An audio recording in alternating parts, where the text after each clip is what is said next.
Alright, so when attaching drywall, we're just using standard all-purpose drywall screws for wood. And I've got a self-dimpling attachment for the drywall, so this actually just dimples the drywall so it's ready for the taping.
Well, we've come time to drywall now, and you'll notice people ask us, what do you do in the corner?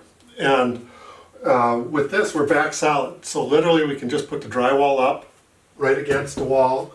It's not going to go anywhere. So essentially we'll be just putting the drywall on the wall this way, and then we'll put the drywall on here, and then you'll screw the drywall into the studs, and you're back solid, so it's not going to go anywhere. Now, there are other options too.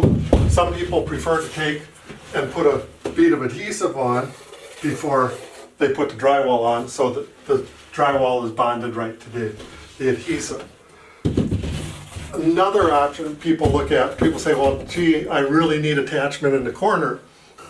And one of the things we can do is just take, they call it L-angle, it's available at the big box stores and drywall supply places, but this is just a metal corner piece, and you can duct tape it in place just so it doesn't fall over on you or anything.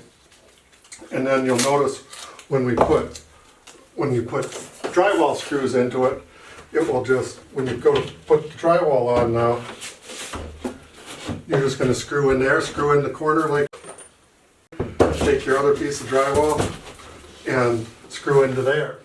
Things you can do is just put a metal angle in there, and what you can see, it's actually, you can screw into it both directions. It's just like screwing into a steel stud.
So as you saw, we sheetrocked over the window.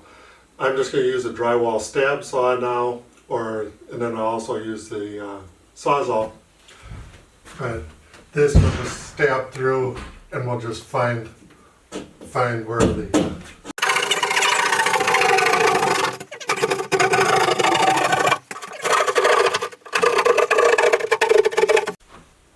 So now I'm going to get the power tools.